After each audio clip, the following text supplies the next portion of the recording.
Hey up everyone, welcome back to the Rugby League History channel. Today on the channel I'll be doing another rivalry video as part of my rivalry series. The last few videos I've been doing are titled Are the Rivals, where I look at two clubs where the media or people on Facebook or other social media platforms have said these two clubs are big rivals, and I look at the history of the two clubs and the fixtures that they've played against each other, some big moments, some of the key things that have happened, and I come to my own conclusion to see whether they are rivals in my own personal opinion or not. And today's rivalry that I'm going to be looking at is the South Sydney Rabbitohs and Canterbury-Bankstown Bulldogs fixture.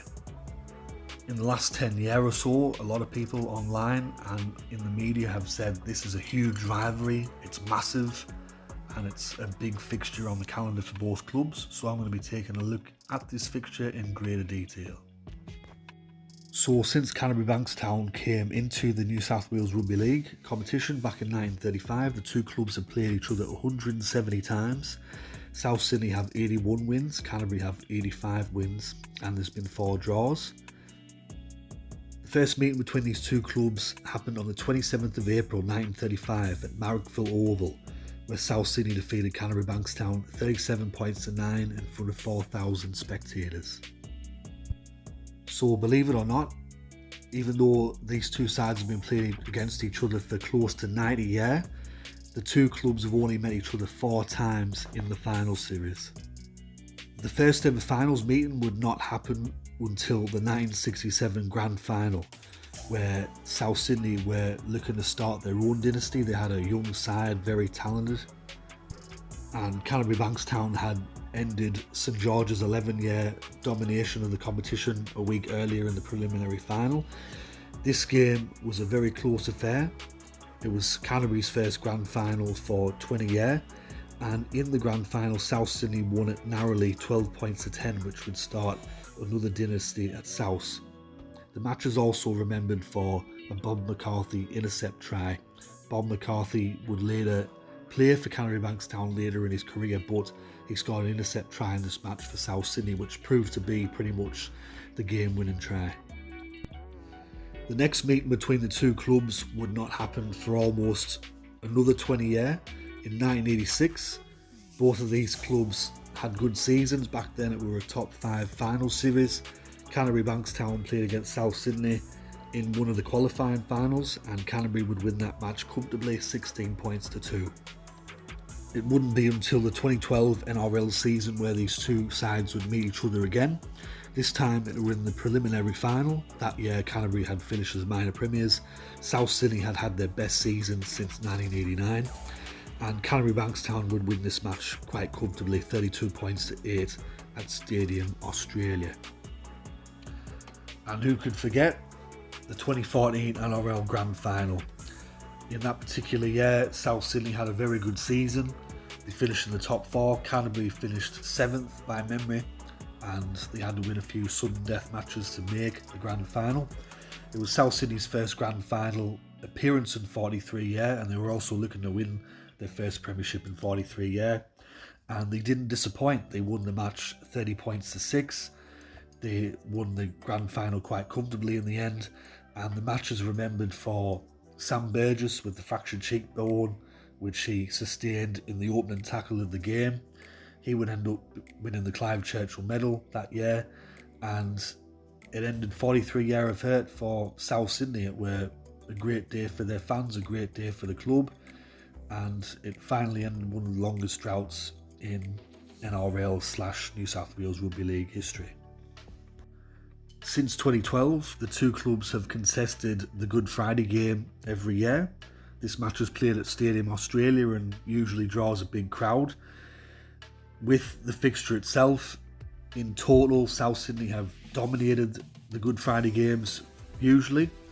However, this particular year, with Canterbury-Bankstown playing much better and following on from last year, they held South Sydney scoreless in the Good Friday match this season.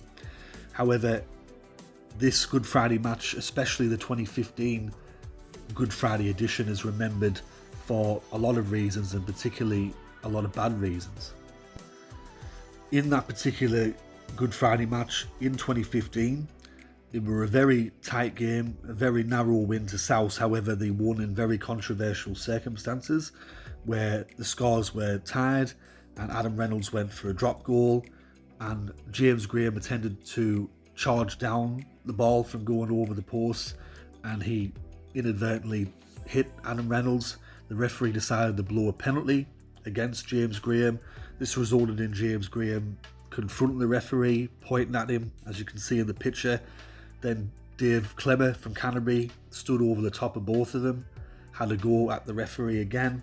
The referee sent David Clemmer to the sin bin, and this sparked an angry reaction from the crowd as the match had ended and the referee was walking towards the tunnel. He was pelted by water bottles thrown from the crowd. He also slipped over and hurt himself.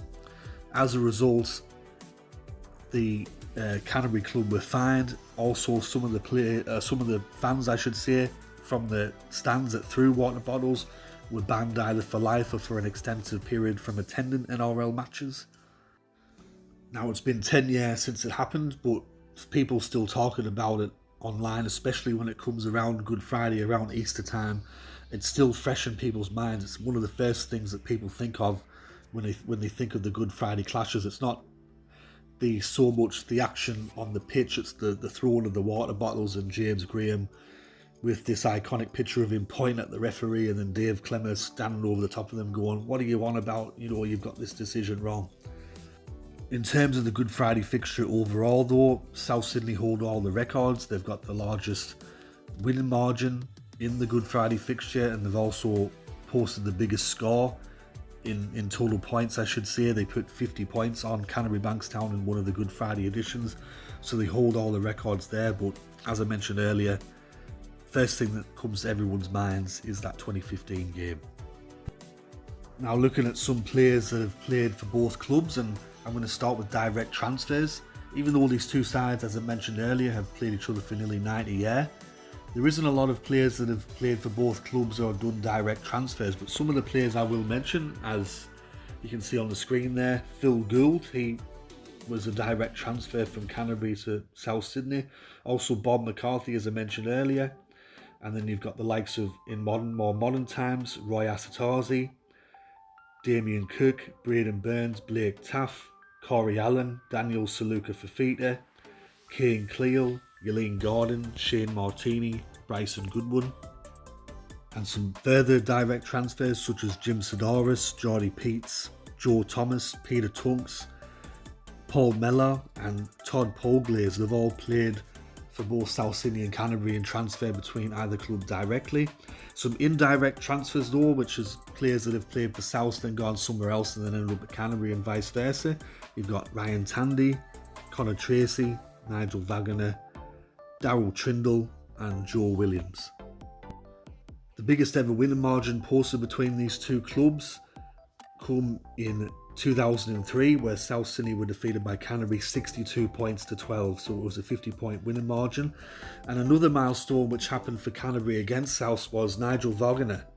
In 2002, he scored 5 tries for Canterbury, which equalled the club record as Canterbury defeated South 32 points to 6.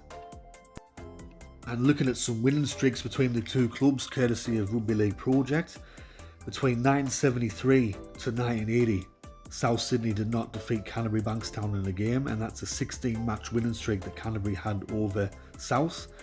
And alternatively, between 1950 to 1956, Canterbury could not beat South Sydney, which was a 13-match win streak that South had over Canterbury in the 1950s. And so the question has to be answered now. Are Canterbury-Bankstown and South Sydney rivals? Is this a rivalry? Having done all the research on this and known about this fixture for a long time now, do I consider it a rivalry? No, I don't consider it to be a rivalry. The reasons behind that are, in almost 90 years of these two sides playing against each other, they've only ever played each other in the 4 finals matches. 2 of them were grand finals, which were nearly, you can almost say, 40 or 50 years apart. Besides that, these two clubs played in 2 other finals matches which were pretty non-eventful. They were pretty comfortable wins for Canterbury in the end. The only match that really ever gets talked about between these two clubs is that 2015 Good Friday clash. I would go as far as to say if that 2015 match never happened, nobody would even talk about this game as being a rivalry. I've even seen James Graham, who's the head of all this 2015 talk, he was even asked recently on the podcast, on his podcast that he does, what's he think about this, is it a rivalry or whatever, and he kind of smiled and he just went, fuck the Rabbitohs, fuck South. But he could tell that it was a bit of a joke and he was having a bit of a laugh about the whole thing. I think also other things you have to look about is player transfers. There hasn't been too many player transfers between the two clubs in the last 90 years, and by memory there isn't particularly any bad blood about any of these players going and playing between two clubs either. And on top of that, I think deep down when you actually look at Canterbury and South Sydney as two clubs and you look at them separately, they've got more in common with each other than more than what they would hate each other for. Because I think historically both clubs come from working class backgrounds. They're not from the rich end of town. They're not like, say, like an eastern suburbs or a Manly, where they're kind of from more of an affluent upper class sort of area and they look down on other clubs or people. And both fan bases get a bit of a rough treatment from other fan bases out there and by the media. So Canterbury fans in the media are portrayed as a bit rough, a bit aggressive, out there looking for trouble, out there to cause a bit of social disharmony, you could say. And as for South, a lot of the other fan bases or the media sort of portray them as a bit feral, a bit rough around the edges, maybe causing trouble themselves, being a bit sort of aggressive. I get that from both fan bases, that sort of stereotype. So I think both clubs have that in common, I believe. So to go back to what I was saying earlier, is it a rivalry? No. The two clubs have played each other 4 times in the finals in 90 years of their history against each other. And there was a game in 2015 on Good Friday where some water bottles were thrown at the referee and there was a bit of chaos there in that game. That's it. Besides that, what else is there, really? That's just my own personal opinion on the matter. Of course, other people might see it differently. I know in the NRL, it doesn't take much for the media or for fans to go, this is a rivalry, this is huge. Like, for instance, if there was a game between, say, Parramatta and the Gold Coast and some water bottles were thrown at the referee after the game, does that make Parramatta and Gold Coast rivals just because of one game and a couple of unruly fans throwing water bottles? I don't think so. Maybe I'm looking at it from an English perspective and not from an Australian perspective, I don't know. But as always, I would love to know what you think in the comment section below. Do you think that South Sydney and Canterbury-Bankstown are rivals? If you think so, type why you think so in the comment section below and type yes, yeah, I think it's a rivalry, and Rugby League history have got it wrong. They're huge rivals. I'd love to know. It was really fun researching this video. I love doing these type of videos and researching about them. It's a lot of fun for me. Thanks to everyone that's tuned in for the video. I'm going to be making a few of these videos in the future, so stay tuned for those. Anyways, this has been Rugby League History. I'll catch us all later in the next one. Ta-ra for now.